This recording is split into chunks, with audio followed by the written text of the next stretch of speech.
to Management Study with channel. In today's module, we will discuss about Peters Principle and Parkinson's Law. Peters Principle.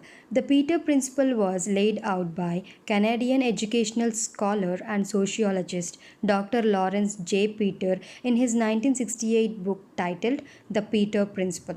According to this principle, in a hierarchical organization, every employee tends to rise to his level of incompetence. So, it is just like an observation about a commonly seen pattern in hierarchical corporate cultures in which employees are promoted based on the current performance rather than their aptitude for the roles they are being considered for. According to Peters Principle, employees continue to be promoted as long as they perform well in their roles. As a result, to their level of incompetence, they reach to a point at which they fail to do a good job. The pattern negatively impacts the employee's productivity and corporate performance because it tends to mean that people end up in positions where they are incapable of doing a good job, and furthermore, they tend to stay in those positions. Since they are not performing well, they are not promoted. According to the Peters Principle, every position in a given hierarchy will eventually be filled by employees who are incompetent to fulfill the job duties of their respective positions.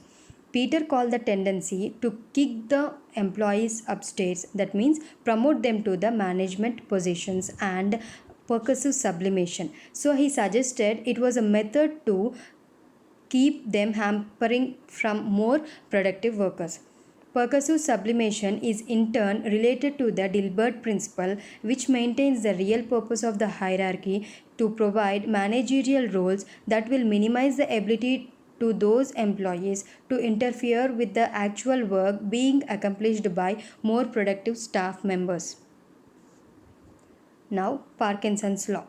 This law states that work expands so as to fill the time available for its completion, sometimes applied to the growth of the bureaucratic apparatus in an organization. The truth underlying such practices can be understood through two tendencies. First one is an official seeks to multiply subordinates, not the rivals, or second one, official create work for each other.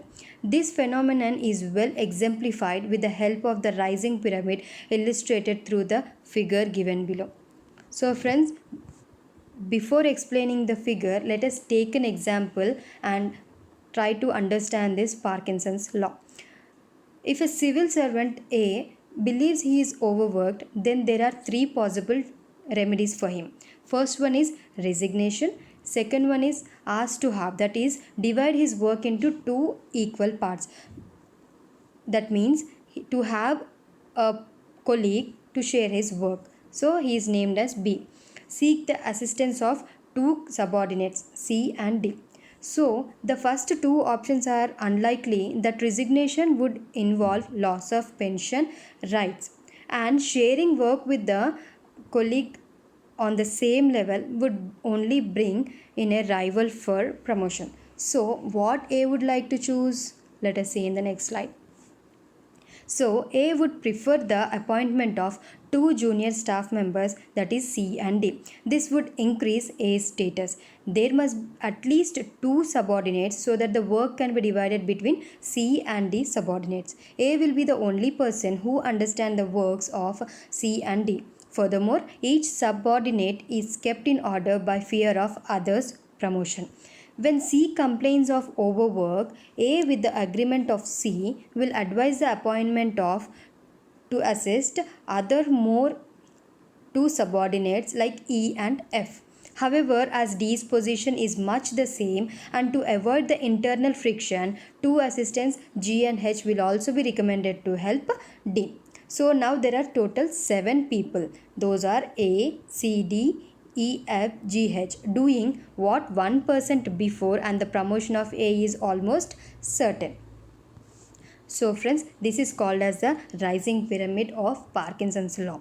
So in the first level we can see A as single person. In the second level we can see that A has taken the help of two assistants C and D. So in the third level, because C and D are also being getting tired of doing the work, they also took the help of two more assistants like E and F assistants for C, G and H assistants for D.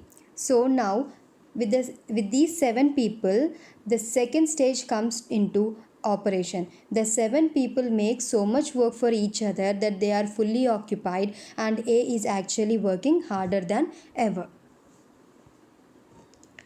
So we have come to an end, friends. Hope you all like the video. Please like and subscribe the channel for more latest updates. Thank you, friends.